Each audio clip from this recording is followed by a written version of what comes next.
Welcome to the Phillip Wylie Show. Take a look behind the curtain of professional hacking and hear compelling discussions with guests from diverse backgrounds who share a common curiosity and passion for challenges and their job. And now, here's your host, offensive security professional, educator, mentor, and author, Phillip Wylie.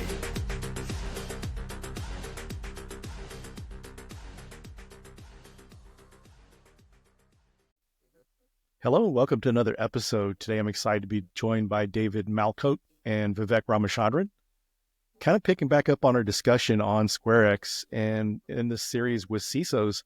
So David Malicoat is a CISO. In one of our previous episodes we had Robert Pace. So we're going to kind of have a little discussion around what David sees as a CISO, and hopefully this conversation will help you out in your day-to-day challenges with your security program.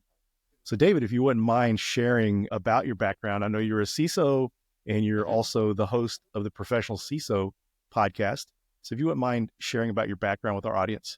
For sure. And thanks, Phillip. Thanks for having me on today. So I'm the CISO at a company called Direct Marketing Solutions. It's out of Portland, Oregon, and also another satellite office there outside of Pittsburgh. We are a direct and digital marketing company. And the best way I describe it to particularly folks that are practitioners in the security field, we handle about 80 billion pieces of PII a year. And so there's a unique challenge that comes with that. I think, a lot of times the eyebrows raised when it's that amount, but a lot of it is serial. It's single use. So that explains why there's such a volume. But in the end, we have an interesting way to go when it comes to protecting that data. We have an enclave architecture. And so ultimately we bring it in, we use it, we do what we need to do with it, whether it's analysis and then get ready for the marketing aspect of things. And then either we send it for print or digital and then turn around and then it goes away. So, and then also more recently, we've decided to go into the broker area when it comes to data. And so now I get the fun of having privacy on my plate as well, which is there's interleaving there, there's interweaving there, but there's also a lot of separation also. Background by way of, prior to this, I was a consultant. I had my own MSSP for a while that I eventually sold because I decided to start it right before COVID, right as COVID was coming online, which made it a challenge. Prior to that, did consulting, Road Warrior, 5 years, out on Monday, back on Thursday. It's where I'd say you get the experience in dog years. So if you ever decide to go the consultant route, you're going to get some pretty quick and impactful experience over time.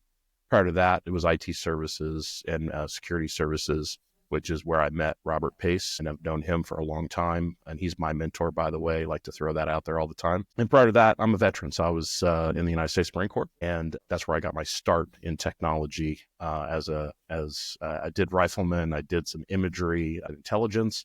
But then also that's where in the intelligence field is where I got my computer start as a Unix systems administrator. Very cool. So what kind of directed you towards becoming a CISO? I've always been a leader. I think that started back when I was in the Marine Corps, of course. They teach it from the very beginning. And I was a leader in the IT services field. And believe it or not, come full circle. I think we've told the story on my podcast with Robert Pace. Robert's the one that got me into cybersecurity. So I was a leader over a large area, lots of different services that we were at Pro Systems and Dell services back in the day. And I led a lot of different services, the delivery of those services. Robert actually was my ISO on an account, and we got to hang out with one another quite a bit because as we were taking over this account, we were kind of pinned at the hip, so to speak, relative to making sure that the security was where it needed to be. And after getting to know one another, he looked at me and said, "Dave, you need to get into security. It's your personality is perfect for it, and the way that you think about things, and of course, and I've said this on my podcast many times, veterans have this kind of unique plug-in. They have the training, they have the mentality that's really conducive to being a cybersecurity practitioner. And so that's how that kind of started. And then as I moved into the consulting area, I was consulting at higher levels, and it naturally kind of found me. It was one of those where the demand was there. I was put in those situations to help advise folks. I had already led the delivery of cybersecurity services for a lot of companies, a lot of large companies, Fortune 500. And so to go in and be able to advise folks, and then it just, the path was there. And I said I really put a stake in the ground at one point around 2016, I think, and said, that's where I'm headed. And it happened a little faster than I kind of thought. Maybe that's the leadership side. Maybe that's, the executive side. I'm not too sure on that, but in the end, go in, you help people, you pay it forward, you learn and do good things, make good decisions, and ultimately the work finds you. Very good. And also, what kind of got you into podcasting? So I'll give you the quick rundown on that. Last year, when Tim Brown of SolarWinds received his Wells notice, as a sitting CISO, that made me uncomfortable. I didn't like the fact that the federal government of any which way was trying to hold us personally accountable as a role, particularly him, where he was four layers deep in the organization. Where's the accountability for the CIO, the CTO, and the CEO of said company, right? And so I went on a personal journey just to say, okay, I want to get in front of this. How do I get myself better? How do I make sure that I am developing myself to the place where this is headed? And so took the summer into the fall, books, articles, really landed on podcasts because the how quickly the information comes out, right? And the nuance that you can get around it and the depth that you can get around it. And so I was listening to all kinds of podcasts, but I was kind of seeing one, I don't want to call it fatal flaw, but maybe, strong statement there. But one of the things I feel that a lot of the podcasts targeted at CISOs was lacking is it was very transactional. It was this idea that we would have people on from the sponsor. No offense to sponsors. This is not me railing against sponsors, because I have them too. But in the end, it was, we're going to talk about the problem space, and then it becomes kind of this veiled infomercial. And that always kind of frustrated me a little bit, because I didn't think we were having the provocative conversations that probably should be happening, or we're not progressing these conversations as fast and effectively as we could. So it really culminated with a conversation with Robert Pace again. It's amazing how this guy just happens to, have such an influence. And it was supposed to be a 15-minute check-in. He's my mentor, right? So 15-minute check-in. But what happened was I hung up that phone an hour and a half later. And if you're listening to Robert's podcast, as a guest on your show, Phillip, you're going to, okay, that makes sense. Robert, he's a great talker, great storyteller. And so we were talking, and it was dynamic, and it was just back and forth, and we were solving the world's problems. And when I hung up that phone after 90 minutes, I said, I wish I would have recorded that. Everybody needed to hear that phone call. Should be out for the world to hear. And then about 5 minutes later, it dawned on me. I'm like, well, if you do that, that's called a podcast, right? It's what we're doing right here, right now. So that kind of started it. And my initial thought was, well, I'm not a limelight seeker. That's not my deal. That's not how I like to do things. I don't like to be known as that. But as I saw this nexus to kind of come together, in my head, I'm like, if not me, then who? If not when, then now. And so I started kind of exploring it, got pulled into some different areas and developed, and I think we dropped episode 46 this week. So had some really great folks on. I interviewed Joe Sullivan, former CSO of Uber, which was very impactful. It was a great conversation. I'm a different leader now because of that conversation. I've definitely had the pleasure of being able to interview a lot of great thinkers and make a difference. I've had CISOs reach out to me, say, hey, I am now reporting into a different place in my organization based upon what you've covered in your pods. I now have the ammunition to go to my leadership and make that happen and have all the finer points. So, and that's a direct, paraphrase from a text that I received from a CISO. So it's that kind of thing. It's the provocative conversations. It's being able to just go call it for what it is, and make sure that we can have these conversations and get that information out faster. And so, Vivek, in case people haven't heard of you yet, if you wouldn't mind introducing yourself, kind of sharing a little bit about your background and what the problem that you're solving with SquareX. Yeah, thanks, Phillip, and David. Thanks for that amazing kind of journey. I think it's always great to kind of figure out like what motivates someone and how someone, kind of starts something which kind of becomes a mission. And I think, as you mentioned, that podcast is now a mission for you. And that's always very, very exciting to hear. I mean, just like Philip, I'm a big admirer of his as well. I mean, he's someone who's just kind of going on and on with like every single episode. And, when Philip reached out a while back, I said, look, try my best to see how we can kind of like support you, right? So, yeah, thank you for that amazing story. So, yeah, I'm Vivek Ramachandran. I've been in cybersecurity now 25 years. Started more on the offensive side. So, started by breaking systems, discovered a bunch of zero-day vulnerabilities, in wireless and others, spoken at DEF CON and Black Hat, many, many years. And from there, I very quickly realized that there's this big gap between, how people thought about how security should be put out versus how hackers work. Roughly around 2010 was when I created a wireless monitoring device for 802.11ac. Primarily, customers were, defense agencies in the US. And from there, transitioned to creating an education company, which was eventually Pen Tester Academy. I think at its peak, we had customers from over 140, 150 countries, all big US banks, financial institutions. I mean, Philip, one of your previous employers was also a customer. And I guess that was roughly the time that we ended up meeting as well. And then post that, I think ran it for a good 10 years. And then I said, hey, here I am, sitting and telling people how to solve security problems. But I mean, David, just like what you had seen is I was getting frustrated with the fact that why weren't people solving these problems in a certain way, right? And that is when I said, okay, enough of me just being like, a teacher, a trainer in a Shaolin, temple, teaching people Kung Fu and martial arts. Instead, let me actually go out there and start to, go out there and actually fight it out. So that company got acquired, Pen Tester Academy, by INE eventually. I think Providence Equity was the acquirer. And from there, I took a little bit of a break and then started with SquareX. And primarily, what was the motivation? I think when we ran Pen Tester Academy for over a decade, primarily spoke to red teams from all over North America, Europe, other parts in the world as well. We figured that initial access was starting to target end users and employees of organizations. And almost all of these attacks were starting to happen via the browser, whether it's spear phishing, malicious extensions, SSO, session hijacking, now shadow SaaS, all of that stuff. So we looked at the solutions and we said, look, EDRs and XDRs unfortunately have zero visibility in the browser. And that is really where they wait for a malicious file to drop. And that's when they light up. So unfortunately, enemy is already at the gates. And at the very same time, SASE SSE, unfortunately, does not cover most of these attacks anymore. And we looked at it and said, could we build a browser native, a browser first class citizen security product?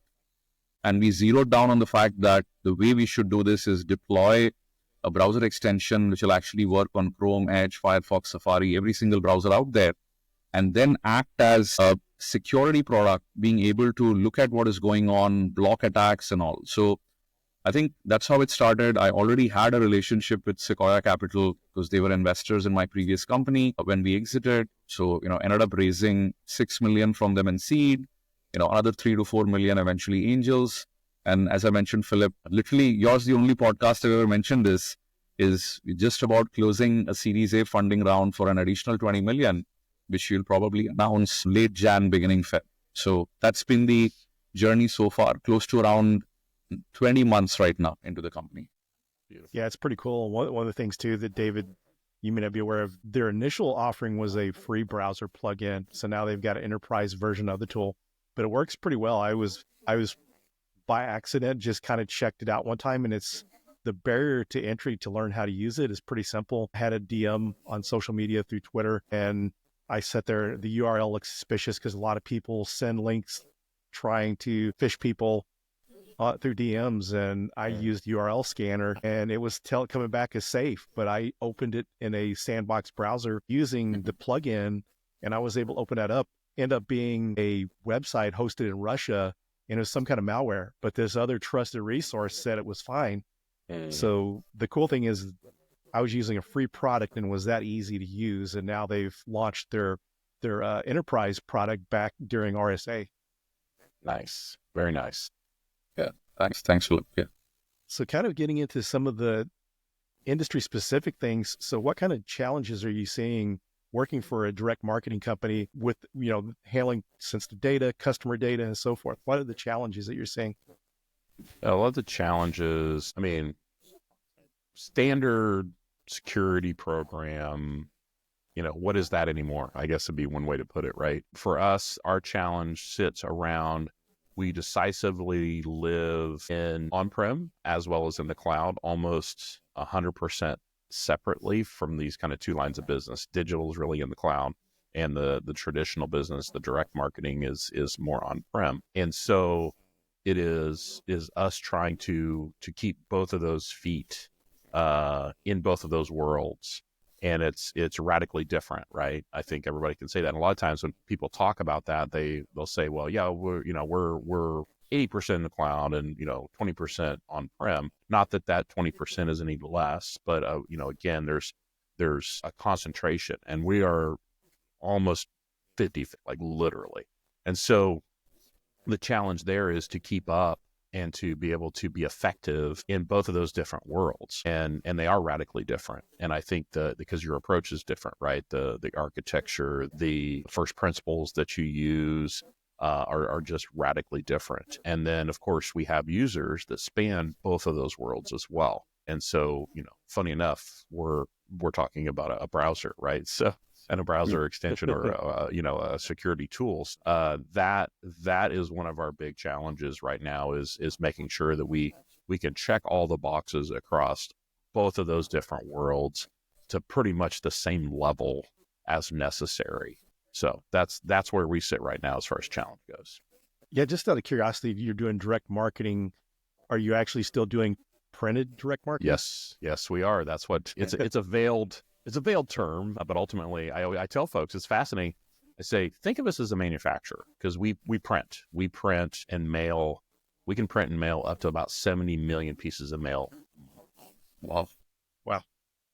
And from That's two locations. Yeah, that's a lot. And from two locations. So we cover between Portland and Pittsburgh, we cover the entire country and have mail in the mailbox within 2 days from either of those locations. Yeah, that's definitely a business that's really changed a lot over the years. I remember back, I believe there used to be a direct marketing company in my hometown. It was just basically printing stuff and sending it out. I'm not really sure back then if they're using any kind of computers or not, or just the old school type printing, but I'm sure there's a lot more challenges when you're doing it the newer modern method where you're storing data. It's not just printing out directly. You've got data that's on servers that you have to protect. Well, and now it's the analytics, right? I think that's the big piece is a large portion of our business is around pulling in the data, yes, but it's not a direct pass through. It's a part of the value that we provide is who should you be marketing to? When should you be marketing it? What's the decision basis on when that person should get? Now, we work also with quite a lot of financial institutions also. And so it's when should that offer of credit maybe? There's a lot of that we print and mail. When should that be in the mailbox? When's the best time? Is it a Monday, right? Or is it a Thursday or something like that? So plenty of analytics to go along with everything. And then, of course, on the digital side, we have now become more of a broker as well. So we can actually sell our own lists. So we actually now pull in data, maintain data on our own, totally different set of circumstances there. And that's been unique challenges as well. So Vivek, based on what David was saying, how can SquareX address their vulnerabilities that are browser based that might lead to data leakage? Yeah, I think almost everyone is spending, 90% of their time in the browser, right? Pretty much all your applications, as you mentioned, the on-prem one is different, but you have a cloud one where people are accessing cloud storage. There's also SaaS applications, which probably they are logging into, maybe to go about like creating, images, mailers and things like that. And that is really where I think attackers have realized the same thing and kind of targeting people when they're in the browser. And I can give you a very interesting attack. I think, given you're in the business of, creating these mailers, sending it out to people, I'm very sure a lot of folks in the company now leverage AI in a very big way, right? Use ChatGPT to summarize, come up with interesting ideas and all of that. So one of the attacks, and just to give, viewers an example, we've seen is people go out on social media and then talk about a new version of ChatGPT, which just got released. And they say, hey, if you install this browser extension, you can immediately get free access to it without having to pay. And of course, everyone wants to be more productive.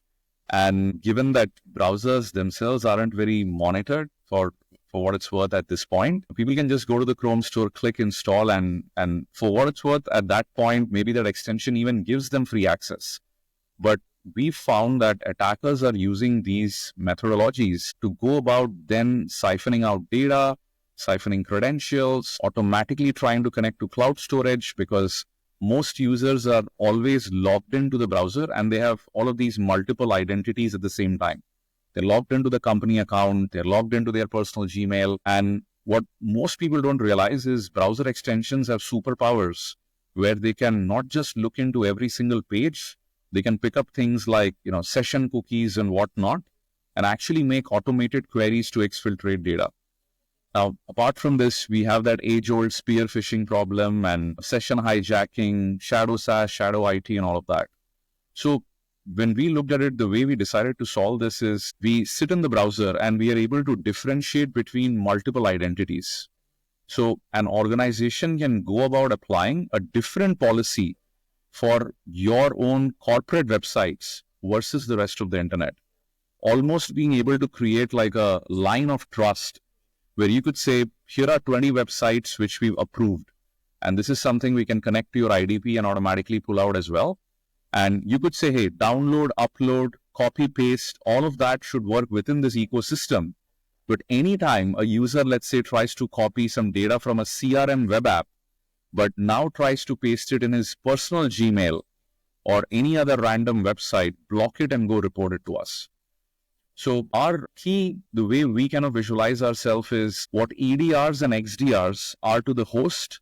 SquareX is a BDR or a browser detection response to the browser. And if we believe the browser is fast becoming the new endpoint, then it kind of makes sense that, you have something browser native, which understands all these workflows, is able to monitor, intercept, allow organizations to block, isolate these workloads. The last thing I'd like to mention is everyone runs security awareness trainings, right? And unfortunately, it's a one-size-fits-all where people are filling up multiple choice questions and watching some videos. And even the whole spear phishing kind of simulation tests that we end up doing, it's the exact same mail going to everybody. Now, interestingly, because we sit in the browser, we are able to give organizations a threat model on a per user basis. So we can literally bubble up and say, here are your more vulnerable users, or here are users who are doing more risky activities while they are online. And in a way, allowing an organization to target them with different security awareness programs. And this is something which is not possible today, because you really aren't sitting and understanding what behavior each individual person in your organization is exhibiting when they're online. Yeah, kind of pivoting off the topic of AI, just kind of want to throw this out there. So AI and automation is really kind of needed to scale what people are doing. We don't have enough people to do the work or the budgets, and AI and automation are really affecting the threat landscape. So David, kind of what are you seeing are some things that you're kind of see that could be risks from AI and some of the challenges that you may be seeing there at DMS?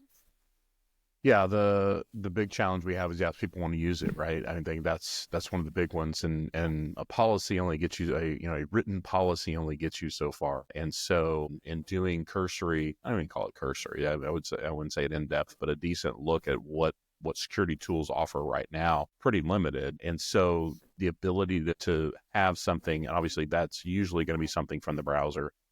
Why? Because we're not going to allow you to download the GPT client. So we do have that control, right? But yeah, I think the challenge there, and there's a valid business case. I don't think that's not an argument. I think you can only be a denialist for so long.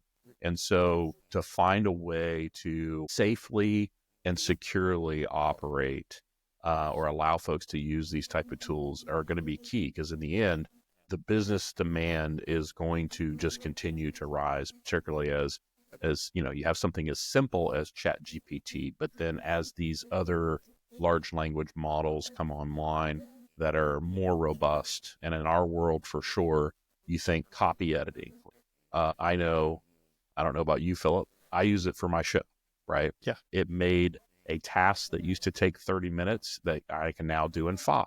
Well, I mean, it just makes sense, right? And I would say as the image generators come online as well, it would more robust. Again, that demand is going to be there. Why not have original artwork that looks like something somebody had done? We have a whole creative department, and I know that they are testing right now in that world. So, but of course, it doesn't diminish my concerns, and my risk meter in my head goes, okay, we've got to get our arms around this on how we're going to make sure that we're doing it safely, because I don't want an accidental data leakage where, it was just the wrong copy, and, we pasted it in there. Now we have potentially, I wouldn't say sensitive customer data, but customer data of any sort that's considered confidential data, we'll call it that, because I'm not worried about the PII as much because of how it sits in the enclave. But at the same time, the ability of people to do that work and do it effectively, your business is going to say, you're telling me I'm going to get a 50% reduction in labor because we're using these tools. I'm in. Figure it out, David. That's what they're going to tell me. And so that's where it's at. So the risk is there, but to the company, they don't care. I mean, they do, but they don't. They want the benefit. It's my job to figure out how to make sure we're secure. Yeah, and that's the kind of culture you want, someone that comes to you to help them do it the right way, because otherwise you let them just do it on your own. You're opening yourself up to so many risks. Correct. Yeah. And from our perspective, when I came in, I was very privileged in that I came in as a consultant, helped solve some problems initially. They asked me to stay and be their first CISO. One of my requirements was I was able to stand at the risk committee, and that risk committee weighs all these decisions. And so that's a place where we have an open forum where I can bring things like that, or they can bring things like that. They know now that we need to bring that to that forum to be able to discuss, well, not only what are the risks, but what are the business drivers, and how bad does the business want it, right? I wouldn't push it on them if they didn't want it. They're like, yeah, it'd be nice, but it's not in our workflow. We're okay. Then that's something I can push down my line when it comes to my program and my strategic planning. But turn that around to, no, we're going to save 50% in labor. You need to look at it. So Vivek, how could David leverage SquareX to help reduce those risks with AI and automation? Yeah, I think it's a great question. And David, the use case which you brought up, I mean, very interestingly, given we live in AI times, I think a lot of CISOs face the same dilemma, right? These are amazingly powerful tools. You don't want your organization to be left behind, but at the very same time, how do you use it, but in a secure way? Now, interestingly, what we ended up discovering is that your regular DLP solutions sitting in the endpoint with some browser integration barely do anything in the browser. Yeah, exactly. And so one of the things we did is we went in and we actually created extremely fine-grained policies available to do browser DLP. Now, in the browser, what that really means is the ability to monitor the clipboard, copy pastes, the ability to monitor mic, camera, where people turn on, what is allowed, what isn't allowed, file uploads and file downloads. I mean, drive.google.com or, OneDrive, they have the same URL regardless of whether you're using the personal edition or the enterprise edition. And a lot of times people inadvertently might just end up uploading something to their personal Google Drive or OneDrive. So by sitting in the browser, monitoring identities, monitoring data flow, literally we help organizations deploy policies like block uploading of confidential files or company files to personal SaaS applications, where you could create a whitelist and say only these ecosystem of websites are allowed, where you can download, upload, copy, paste. Interestingly, we also have data masking capabilities and the ability to figure out what is being copy pasted. A CISO could go in and say, hey, you can define what confidential means in your organization. And based upon that, the product can automatically see if the copy paste contains any of it. We can mask it, which means when they paste it into ChatGPT, it'll probably not show up as, whatever original information it was. Very simple example. Let's say, as you mentioned, copy editing, somebody's creating a mailer and maybe they have a massive list of email addresses. I'm just picking like the most lame example possible. And they just copy an entire Microsoft Word document with like 100 emails at the bottom. But when they paste it, those emails would get automatically masked. And this way, you actually know that even when something is getting fed into one of these LLMs, it isn't data that you'd be concerned about. So that is one. Second interesting thing we've kind of figured is because the browser has not been monitored, it's also very difficult for people to figure out what kind of bad behavior, and I kind of use that term fairly loosely, are employees in the organization kind of like indulging in. And simple example, I've seen even in our company, when people have to transfer files and something doesn't work properly, they might just upload it to a free sharing service and then send a link. Or they might just share something with an external contractor and say, here you go, I've uploaded the file, go have it. I think these are workflows also we end up monitoring, blocking, and doing all of that. So including watermarking. So at any given point, if you're afraid that somebody could screenshot, maybe you have third-party contractors, so we can do that. We can even block people from actually taking screenshots just with a browser extension at this point in time. And anyway, so the summary basically is having very fine-grained ability to monitor workflows and give organization browser DLP controls rather than generic ones either sitting in the cloud or on the endpoint. So with, the sophisticated browser threats that have been happening over the years, so David, how do you feel that traditional security solutions are equipped to prevent those type of attacks? Well, I'm gonna keep with my reputation. They don't.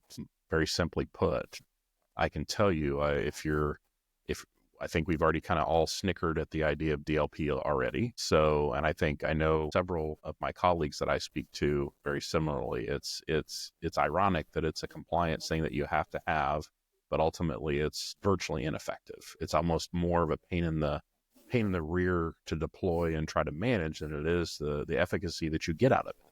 So I'll start there. And then from a browser perspective, in the end, ultimately anything that's coming through the browser, you might as well skip over from a security perspective and already go to your EDR or any antivirus or anything like that on the local system to catch. It just doesn't exist from our perspective. Yeah, so it was kind of interesting at DEF CON this year. Vivek shared some research they did on secure gateways. So if you wouldn't mind kind of sharing that with us, Vivek. Yeah. So I think for a very long time, when it came to client-side web attacks happening in the browser, people have been relying on SASE, SSE, secure web gateways as a way to do web filtering, detection of some, attacks and all of that. Now, what we kind of saw is most of these technologies had their inception 14, 15 years back. And at that point, the browser was basically just a rendering application, right? Mm-hmm. You can see HTML, CSS, JS, it'll show it up. I mean, we remember the days where we had to press the refresh button on Gmail just to check if there were new mail. But now browsers have come a long way. And this is really where today browsers are full-blown application platforms capable of using technologies like WebAssembly and whatnot. And the big example that I give people is, if you look back 14, 15 years, you needed to install Adobe Photoshop, the entire Adobe Creator Suite, Microsoft Word and all of that. And that was the only way to work with these heavy-duty, RAM-intensive, CPU-intensive applications. But now, literally everything has moved to a very simple SaaS app where you could just go to Adobe Online and go about using it. The big reason is browsers overall are much more functional, allow for complex applications to run within them. Now, what this also comes with is attackers can leverage that same powerful application platform and hide attacks a lot more capably. So to give you an idea, let's say, I'll give you two examples. One is a malicious file and the second is a malicious website. So when you are on any form of SASE, SSE, secure web gateway proxy, and one of your users clicks on a file, the gateway in the cloud is going to cache it, wait for the whole file to download for the most part, run its AV scan, and then allow or disallow. And similarly, once a malicious website has been detected, it's going to learn the HTML, CSS, JavaScript and try to block any other occurrence, even if the attacker posted the same site on a different domain. And this worked well for a whole decade. So what we showed at DEF CON this year, main stage, was that this model is completely broken architecturally. And here is why. The same malicious file, rather than the attacker hosting it somewhere and the user downloading it, where a proxy can clearly see what it is. Imagine just on the client side in the browser with JavaScript, the attacker can completely piece together Excel with a malicious macro, completely client-side programmatically, and then drop it down onto the user system. So in this example, a SASE SSE secure web gateway is completely blind because a file never really downloaded through it. Now, when a malicious file downloads, we still have an EDR, XDR possibility. But when we come to malicious websites, our web filtering is pretty much what like most organizations depend on. The best way I describe the attack is a malicious website in all its full glory, HTML, CSS, JavaScript, is like a painting being shipped through customs, right? So you see through the scanner, you see the whole painting and you're like, hey, that is a malicious website in my threat feed, I'm going to go block it. So the way last mile reassembly attacks, the ones we showed in DEF CON work, is you don't ship the painting, you ship the painter. And then that painter goes through customs happily, comes down to your site and paints the whole thing back. And this is what we showed with a web canvas attack, where we said, look, all the attacker is sending is coordinates of what to do. And then in the browser, using web canvas, the attacker can completely redraw the entire malicious website, but that is something nothing server side can ever pick up. So a bunch of other architectural vulnerabilities which we disclose, which can't be fixed. And I told there in the talk, like I bet my reputation that if somebody solved this server side, just in a way it is gravity defying, simply because you just lack all of that rich DOM context, DOM data, user interactivity, browser engine nuances, and all of that to be able to emulate perfectly what is really happening on the user's browser. So that was the big disclosure. We got massive press.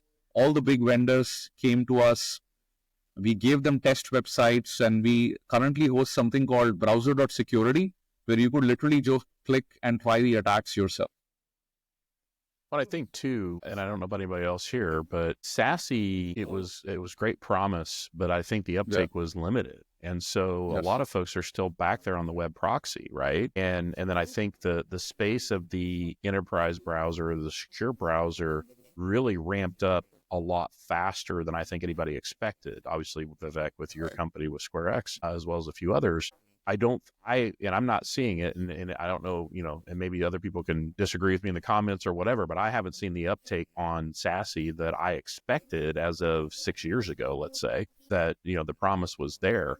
And so it makes sense that you have to do something, because we're now in a position where we have a technology that is so far older, as in the web proxy. Yeah. I mean, how many, 20, 25 years, whatever it is. And so to have that ability to say, yeah, SASE's a good idea, but the uptake's just hadn't been there to the same degree as what you'd expect. And we need something like a web browser security tool that will, and of course there's the explosion of the web browser generally, like you're saying, as an application, in and of itself, not just the app, you're actually deploying applications inside the web browser, right? Every time you click on anything. Just an observation there. I think SASE it was great promise, but it just never arrived in the way that I think everybody thought it was going to.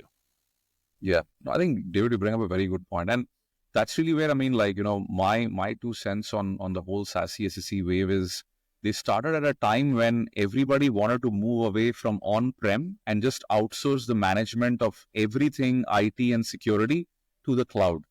So started off with a great promise because, I think technical teams, security teams, IT teams, everybody was fed up having to manage those appliances all by themselves. And now all you had to do was set a little proxy in your browser and fire and forget, and it was somebody else's headache. But to your point, even though that happened, I think people inherently forgot that, all your web attacks happening on the user's browser is a client-side thing.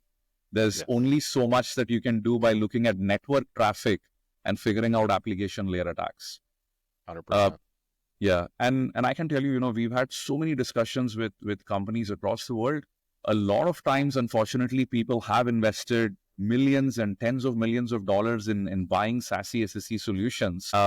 And many a times it's very difficult for them to go back to the board and basically say, look, the whole landscape has changed and my $10 million investment isn't going to cover us, perfectly. And we need all of these other solutions which are going to act as a band-aid and maybe eventually fully replace them. Agreed. So yeah, since David, you host the Professional CISO show and you speak to a lot of CISOs, what are some of the challenges that you're hearing from CISOs? Threat in context. That's the big one right now. They want to know, and of course, there's a whole bunch of others, don't get me wrong, but Phillip, with you having a more technically focused, a more attacker focused podcast, threat in context, I think is the big one that I hear from a lot of folks that sit in the chair across from me, where I need to understand, yes, threat feeds are good. CTI is good. But I need to understand it in any given tool that I have. I need to roll it up as well, but I also need to understand how that threat looks in the context of the tools that I'm deploying, or my tool sets that I have deployed specific to me and my industry. So I think that's the big one that I get, and that's the push that I hear that a lot of the CISOs that I talk to on and off the show, they want to see that more and more, and we don't know where it goes. I can tell you that. I think that's one of the things, like we're smart people, but we're not the smart people that solve that problem. So to be able to go and say, how vendors can you help me continue to get greater granularity of that context? And again, not just general context. I need it specific to me and to the tools that I have deployed. Yeah, since we're getting down towards the end of the episode, Vivek, can you kind of share with us what excites you most about the future of SquareX and what CISOs can expect from SquareX in the new year? Yeah. So I think, of course, it's been as a fantastic 19, 20-month ride for the company. We're compounding, growing. So I think, of course, as a founder of a company, it's also very demanding. But at the very same time, I think, the excitement is something which pushes the team and me. I think 2025 is going to be primarily very defining for SquareX, and I'll tell you why.